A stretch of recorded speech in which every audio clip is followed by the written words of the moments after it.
तो हम slow waves की बात कर रहे थे।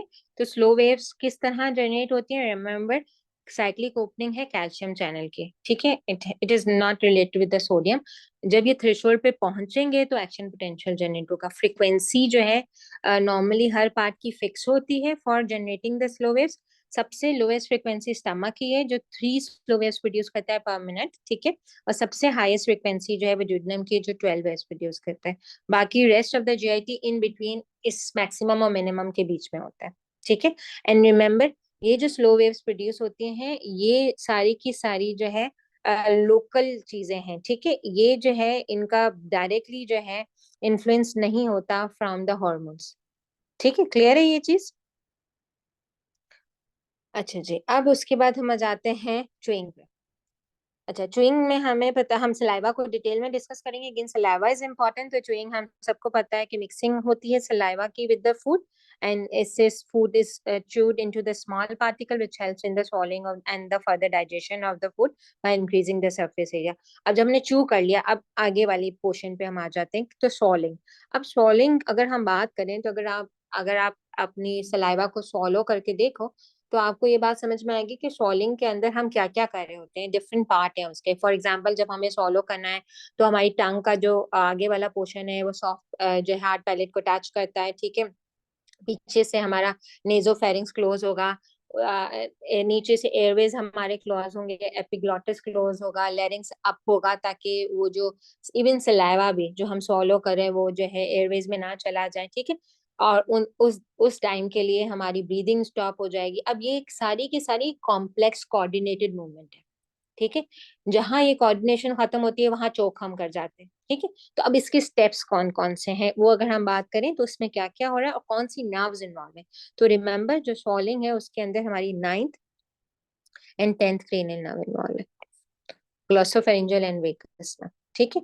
और इसके अंदर जो है पेरिस्टाल्टिक मूवमेंट्स इन्वॉल्व है। तो वो पेरिस्टाल्टिक मूवमेंट्स में अक्सर आप लोग कंफ्यूज हो जाते हो, क्या क्या खुलना है, ठीक है। तो रिमेम्बर, हमने कहा स्फिंक्टर्स क्लोज रहते हैं।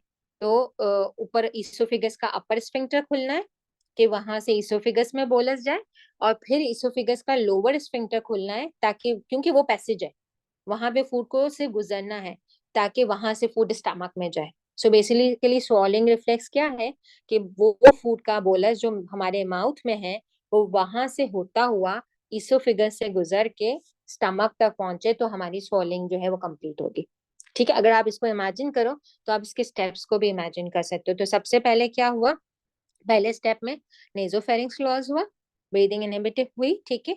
लेंजे मसल कॉन्ट्रैक्ट हुए ताकि ग्लॉटिस क्लोज हो जाए, और उसने लेरिंग्स को अप कर दिया, ठीक है, ताकि फूड जो है वो रेस्पिरेशन के पाइप में ना जाए, या हम कहें कि विंड पाइप में ना जाए, ठीक है। फिर क्या हुआ, फेरिंग्स के अंदर पेरिस्टाल्टिक मूवमेंट स्टार्ट हुई, प्राइमरी पेरिस्टाल्टिक मूवमेंट, जिसने क्या किया, अपर इसोफेजियल स्फिंक्टर को रिलैक्स किया, और फूड वहां से जो है इसोफेगस में एंटर हुआ, ठीक है। अब जब इसोफिगस में एंटर हुआ तो वहां से क्या हुआ, अपर इसोफिगस के बाद जो है फूड नीचे ग्रेविटी की वजह से नीचे गया, ठीक है। और लोअर इसोफिजियल स्फिंक्टर भी जो है वो रिलैक्स हुआ, और फूड, अगर हम बहुत सिंपल सी बात करें तो वो ओपन हुआ, और उसने क्या किया, लोअर इसोफिजियल स्फिंक्टर ने, अच्छा अगेन लोअर इसोफिजियल जो स्फिंक्टर जो ओपन हुआ, यहाँ पे न्यूरोट्रांसमीटर वीआईपी इन्वॉल्व है। मैंने अभी आपको पहले भी बात बताई, ठीक है। वीआईपी इन्वॉल्व है और उसने लोअर एसोफेजियल स्फिंक्टर को रिलैक्स किया, और यहाँ से फूड जो है वो स्टमक में चला गया, ठीक है। अगर हम बहुत डिटेल में इसको देखें तो हमारे पास कौन कौन सी पेरिस्टाल्टिक वेव नॉर्मली क्या होते हैं, एक ही पेरिस्टाल्टिक वेव जनरेट होती है, प्राइमरी पेरिस्टाल्टिक वेव, ठीक है। बोलस के पीछे वो हाई प्रेशर जनरेट करती है ताकि बोलस आगे की तरफ मूव करे, तो आगे रिसेप्टिव रिलैक्सेशन हो रही होती है, पीछे कॉन्ट्रैक्शन हो रही होती है। You get the point. Receptive relaxation का क्या मतलब है, आगे जगह बनाना। कॉन्ट्रैक्शन कहाँ होती है, बोलस के पीछे हो रही होती है, ठीक है, और आगे की तरफ रिसेप्टिव रिलैक्सेशन हो रही होती है। अगर ये पेरिस्टाल्टिक, प्राइमरी पेरिस्टाल्टिक वेव की वजह से पूरा का पूरा बोलस अगर स्टमक में नहीं आता, then secondary peristaltic wave generate होती है। अगर फर्स्ट ही पेरिस्टाल्टिक वेव में इसोफिगस क्लियर हो गया, वहां पे कोई फूड रेमिनेंट नहीं रहा, तो सेकेंडरी पेरिस्टाल्टिक कॉन्ट्रैक्शन जनरेट नहीं होती। Is this clear? इसमें कोई कंफ्यूजन है?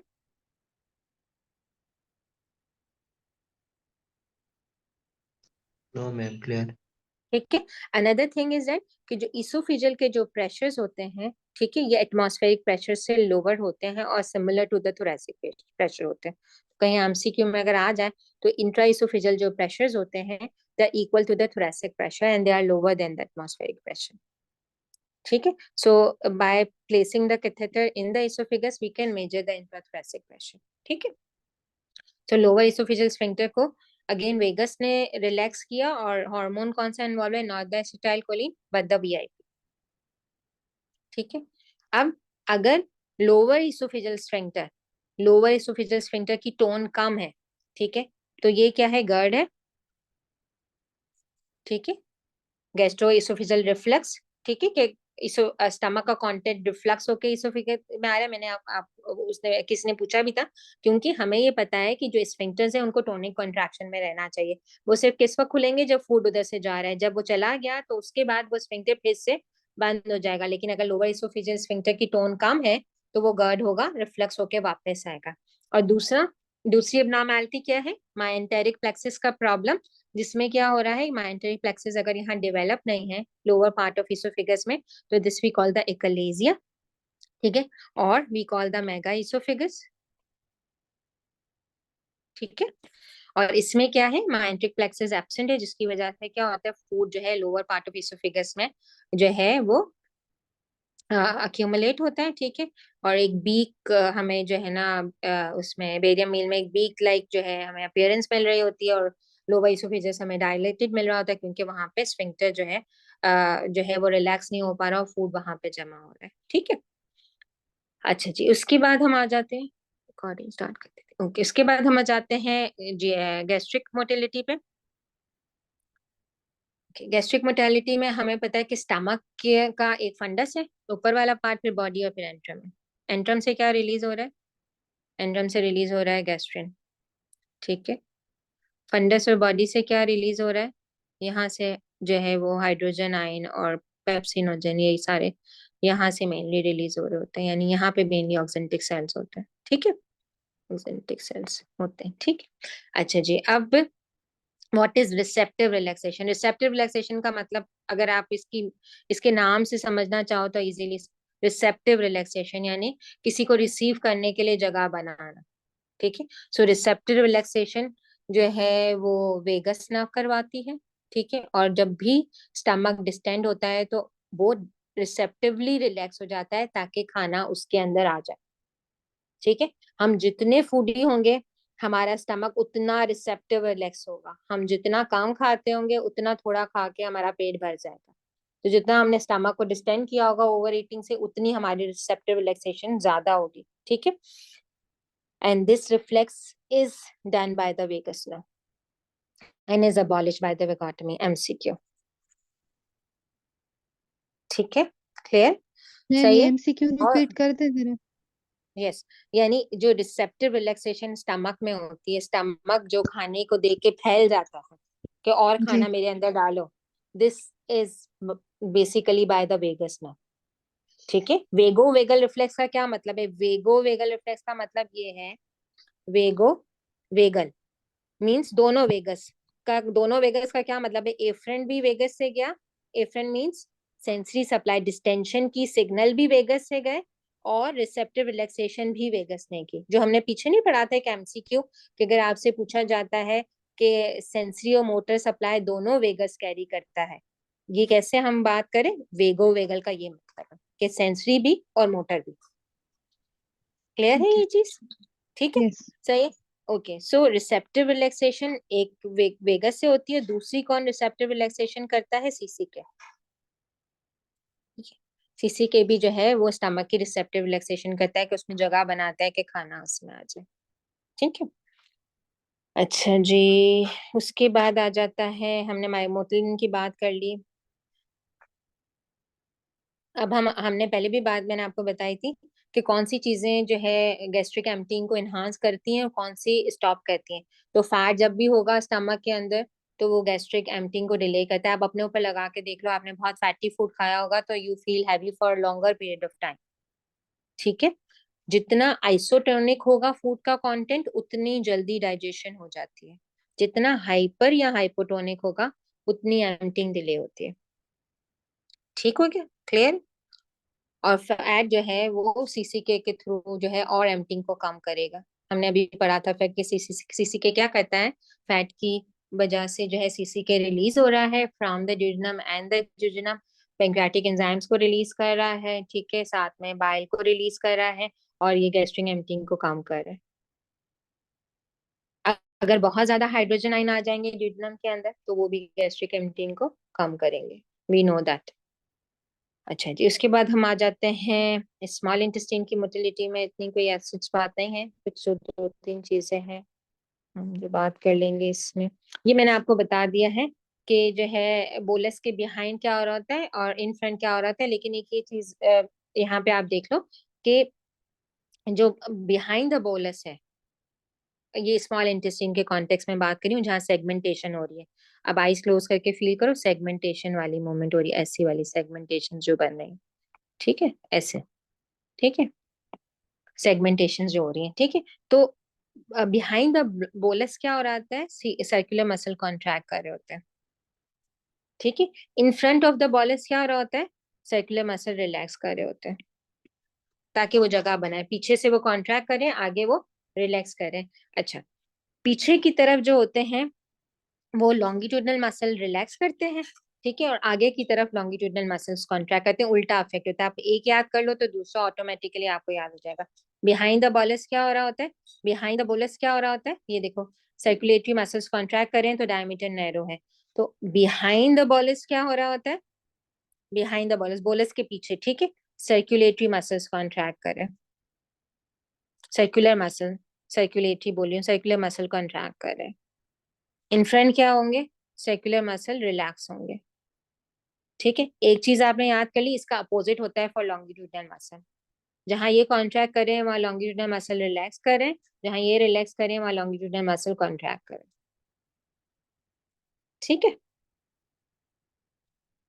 जब भी हम खाना खाते हैं, आपने छोटे बच्चों को देखा होगा, वैसे भी जिसकी हैबिट हो, जिसकी जो है रिफ्लेक्सेस बहुत ज्यादा, जो अपनी रिफ्लेक्सेस को ऑटोमेटिक रखता हो और बहुत ज्यादा इनहिबिट ना करता हो, आप देखो कि जब भी हम सुबह ब्रेकफास्ट लेते हैं तो बहुत सारे की हैबिट होती है कि they their defecation reflex get stimulated, how it happens, that the distension of the stomach, ठीक है, through the extrinsic autonomic nervous system जो है वो जो है लार्ज इंटेस्टाइन को भी स्टिमुलेट करता है, इलियम इलियम को भी स्टिमुलेट करता है, और जो फूड वहां पड़ा होता है वो आगे लार्जर इंटेस्टाइन की तरफ पुश होता है, जिसको हम, जिसमें दो रिफ्लेक्सेस होते हैं, एक गैस्ट्रोकोलिक रिफ्लेक्स होता है जो डेफिकेशन, नेचुरल डेफिकेशन रिफ्लेक्स को स्टिमुलेट कर रहा होता है, दूसरा गैस्ट्रो इलियल रिफ्लेक्स होता है जो कि इलियम को एम्प्टी करता है और इलियोसिकल स्फिंक्टर को रिलैक्स करके फूड को लार्ज इंटेस्टाइन की तरफ ले जाता है।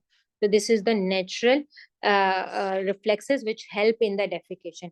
और जब हम इसको इग्नोर करते हैं, ठीक है, ड्यू टू सोशल नॉर्म्स, और जो है हमारे पास टाइम नहीं है to go to the washroom, so आप सबको पता है बीइंग डॉक्टर के we suffer from the chronic constipations, ठीक है। मैम ये वाला पॉइंट जरा दोबारा रिपीट कर दें, ये डेफिकेशन वाला। देखो, जब भी आप देखो छोटे बच्चे जिनके हैं सबको पता होगा, जैसे ही आप उनको खाना खिलाते हो ना, वैसे ही जो है दे पास द स्टूल, ठीक यस है, ये मैम। रिफ्लेक्स हम सब में डेवलप होता है।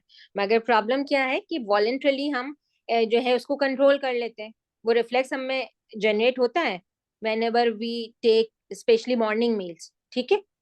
तो ये यस क्या मैम। रिफ्लेक्सेस हैं, ये गैस्ट्रोइलियल और गैस्ट्रोकोलिक रिफ्लेक्सेस हैं, ठीक है। और ये इंट्रिंसिक रिफ्लेक्सेस नहीं है, ये एक्सट्रिंसिक ऑटोनॉमिक नर्वस सिस्टम से कंट्रोल होते हैं, ये इंट्रिंसिक नहीं है, ठीक है, ये डायरेक्टली माइंट्रिक प्लेक्सस से नहीं जा रहे, ये बाहर वाले ऑटोनॉमिक नर्वस सिस्टम से जा रहे। क्लियर है ये चीज, यस मैम। ओके।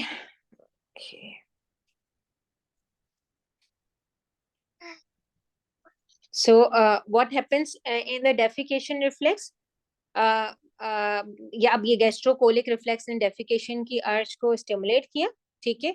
अच्छा, अब अगर externally the environment is suitable for us to defecate तो क्या होगा, हम जब डेफिकेशन किस तरह वॉलेंटरली, उसमें कंट्रोल क्या होता है कि एक्सटर्नल एनल स्फिंक्टर को हम वॉलेंटरली रिलैक्स करते हैं, voluntarily cerebral cortex से inhibitory signals आते हैं to the external anal sphincter. The same goes for the micturition.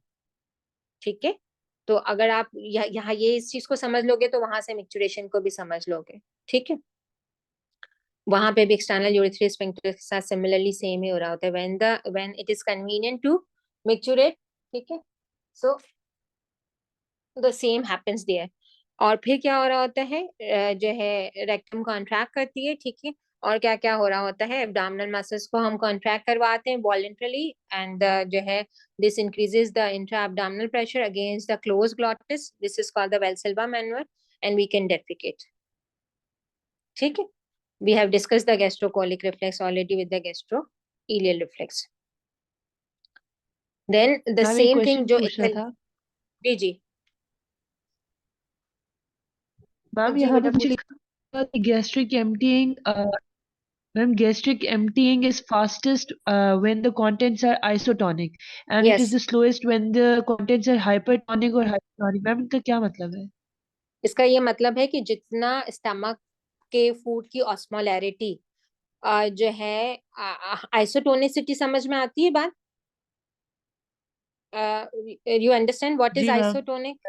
या आइसोटोनिक का क्या जी मतलब है? Ma'am. Same that of the plasma. If the concentration of the जी मैम. content, ठीक है, is same that of the plasma, ठीक है, जी. then क्या होता है कि जो प्लाज्मा को कम टाइम लगता है उसको ठीक उसकी ऑस्मोलैरिटी को चेंज करने में, means that is easy to absorb. ठीक है, जहां वो फूड हाइपरटोनिक होता है उसको उसमें पानी मिलाना पड़ता है बहुत सारा टू मेक इट आइसोटोनिक. जहां वो हाइपोटोनिक होता है वहां उसको एक्स्ट्रा पानी को निकालना होता है उसमें से टू मेक इट आइसोटोनिक.